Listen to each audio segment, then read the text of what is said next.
చాకోహాలిజం ఈ రోజుల్లో చాలా మంది తెలియకుండానే దీని బారిన పడుతున్నారు. చిన్న పెద్ద తేడా లేకుండా చాక్లెట్లకు బానిసలైపోవటాన్ని చాకోహాలిజంగా పిలుస్తున్నారు. మార్కెట్లో ఇబ్బడి ముబ్బడిగా వచ్చి పడుతున్న చాక్లెట్లు తింటూ చాలా మంది జీవనశైలి వ్యాధులకు గురవుతున్నారు. దీనికి పరిష్కారంగానే తిరుపతిలోని ఎస్వి యూనివర్సిటీ ఫుడ్ సైన్స్ విభాగం ఓ మార్గాన్ని కనిపెట్టింది. 100% తాజా పండ్లతోనే తయారయ్యే చాక్లెట్ లానే ఉండే ఫ్రూట్ పాప్స్ ను ఆవిష్కరించింది. Independent food scientist Chennakesava Reddy, SVU food science, nutrition professor Sucharitha సంయుక్తంగా సరికొత్త సాంకేతికతను అభివృద్ధి చేశారు. పేటెంట్ హక్కులు పొందారు. మరికొన్ని రోజుల్లోనే ఈ ఫ్రూట్ పాప్స్ ను మార్కెట్లో చూడొచ్చు. ఈ హెల్తీ చాక్లెట్ల తయారీ విధానంపై మా ప్రతినిధి నారాయణప్ప అందిస్తున్న ప్రత్యేక కథనం. మారిన జీవనశైలి ఇబ్బడి ముబ్బడిగా అందుబాటులోకి వస్తున్న చాక్లెట్లు. దీంతో చాక్లెట్లు అంటే నోరూరని వ్యక్తులు లేరు.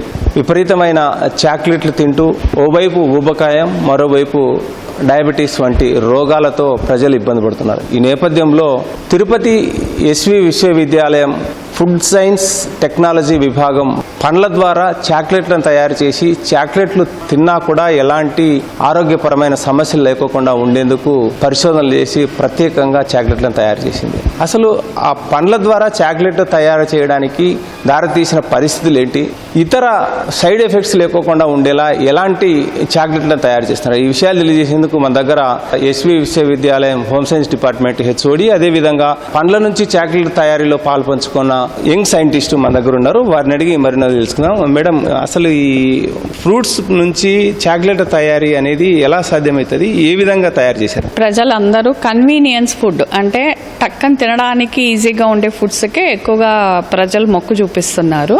దీంట్లో మనకు అల్ట్రా ప్రాసెస్డ్ ఫుడ్స్ చాలా మార్కెట్లో దొరుకుతున్నాయి. సో వీటిల్లో ఒక్కొక్కసారి టేస్ట్ కోసము వాటి కోసం ఎక్కువగా షుగర్స్ కానీ, మైదా కానీ, తర్వాత అడిటివ్స్ కానీ ఇలాంటివి వాడుతూ ఉంటారు. ఫర్ ఎగ్జాంపుల్ చాక్లెట్ అనుకోండి. సో దాంట్లో జనరల్గా ఏముంటుందంటే షుగరు, పాలపొడి, కోకో, లేకపోతే ఆరెంజ్ అలా ఎసెన్స్లు అలా ఉంటాయి. అలా కాకుండా దాంట్లో ఫ్రెష్గా ఫ్రూట్స్ని మనం యాడ్ చేసి చాక్లెట్ తయారు చేయొచ్చా అన్న ఒక చిన్న ఉద్దేశంతో స్టార్ట్ అయిన ఈ రీసెర్చ్.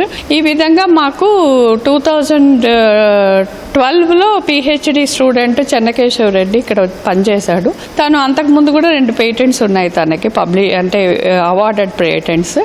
తను ఇలాంటి పరిశోధనని స్టార్ట్ చేశాడు. సో ఈ విధంగా మనం పండ్ల మొక్కల్ని కట్ చేసి ఇంతకుముందు చూపించినట్టుగా సో ఆ మాయిశ్చర్ని రిమూవ్ చేయడానికి దీంట్లో మనము జస్ట్ ఎండకి గాలికి ఆరపెడితే ఎలా డ్రై అవుతుందో అలా డ్రై చేసి దాంట్లోకి కొద్దిగా తక్కువ, ఎందుకు పండ్లు ఆల్రెడీ తీయగా ఉంటాయి, సో దాన్ని ఎక్స్ట్రూడర్స్లోను దీంట్లోనూ పెట్టి వాటిని అంతా కంప్రెస్ చేసి ఒక చాక్లెట్ లాగా ఒక కోటింగ్ ఇచ్చి దానికి తయారు చేస్తే బాగుంటుందన్న ఉద్దేశంతో స్టార్ట్ చేసిన రీసెర్చ్ అండి. సో ప్రోడక్ట్ బాగానే వచ్చింది. తన పేటెంట్ కూడా అప్లై చేశాడు. పేటెంట్ కూడా ఫైల్ అయింది.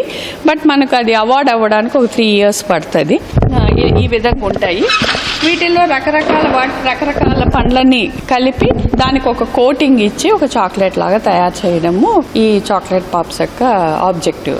అంటే ఏ రకాల ఫ్రూట్స్ పండ్ల నుంచి చాక్లెట్ తయారు చేస్తున్నారు, వాటి ఎలా ఉంటుంది? ఏ పండ్ల నుంచి అన్నా చేయొచ్చండి. కాకపోతే నీరు ఎక్కువ ఉన్న పండ్లు అయితే ఎక్కువ నిలవ ఉండవు. కాబట్టి నీరు శాతం తక్కువగా ఉండే ఆపిల్ కానీ, బనానా కానీ, దోస పండు కానీ, దానిమ్మ గింజలు ఇట్లాంటివి అయితే కొంచెం మనకు కంఫర్టబుల్ గా వాటిని డ్రై చేసి టేస్ట్ పోకుండా చేయొచ్చు. అంటే ఈ లిటిల్ డ్రైయింగ్ వల్ల కూడా కొన్ని పోషకాలు పోతాయి, బట్ మిగతా పోషకాలన్నీ పిల్లలకి అందుబాటులోకి వస్తాయి. ఏ అంశాలలో పరిశోధన చేసి పోషకాలు విలువలు తగ్గుకోకుండా ఉండేందుకు వీలుగా ఎలా వీటిని చాక్లెట్లను తయారు చేశారు? అంటే న్యాచురల్ ఫ్రూట్గా యాజ్ ఇట్ ఈస్గా ఏ విధమైనటువంటి పోషక పదార్థాలు ఉంటాయో ఫ్రూట్ పాప్స్లో కూడా అదే విధమైనటువంటి పోషక పదార్థాలు ఉంటాయి. ఒక్క నీటి శాతం తప్పితే రిమైనింగ్ మనం ఎక్కువ టెంపరేచర్కి ఎక్స్పోజ్ చేయము.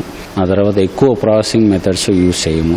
అసలు కెమికల్స్ అనేవి మనం ఇక్కడ యాడ్ చేయము. పేటెంట్కి అప్లై చేశారు కదా, ఇది మార్కెట్ మార్కెట్లోకి వస్తే ఎలాంటి ప్రొడక్షన్ వాల్యూస్ ఉంటాయి, దీనికి సంబంధించి ఎలాంటి అవకాశాలు ఉంటాయంటారు? నార్మల్ వాల్యూ యాడెడ్ ప్రోడక్ట్ వేరు, high end value added product వేరు. మనం చేసేటటువంటి ఈ ఫ్రూట్ పాప్స్ ఏమంటామంటే high end value added product.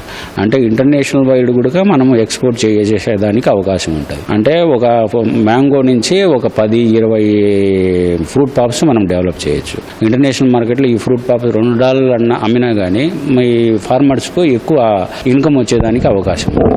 ఇలా మిగతా ఏ ఫ్రూట్ కమాడిటీ తీసుకున్నా కానీ ఈ హై ఎండ్ ప్రోడక్ట్ వలన ఏమవుతుందంటే దాని నుంచి ఫార్మర్స్కు బెనిఫిట్ ఇండైరెక్ట్గా వస్తుంది. ఎంత మేర ప్రాజెక్టు వయబుల్ అవుతుంది అంటారు? దీనికోసం మీరు ఎంత ఇన్వెస్ట్ చేసి పరిశోధన సమయంలో ఎలా జరిగిందంటారు? ఒక 3.5 lakh ఇన్వెస్ట్మెంట్ జరిగిందండి. మనకు శ్రీ వెంకటేశ్వర యూనివర్సిటీ నుంచి టెక్నికల్ సపోర్టు, ఆ తర్వాత ఇంటలెక్చువల్ ప్రాపర్టీ సెల్ నుంచి ఎకనామికల్ సపోర్టు, సైంటిస్టుల నుంచి ఒక సైంటిఫిక్ సపోర్టు, కొంతమంది అదర్ యూనివర్సిటీ ప్రొఫెసర్ల నుంచి డిఫరెంట్ ట్రయల్స్.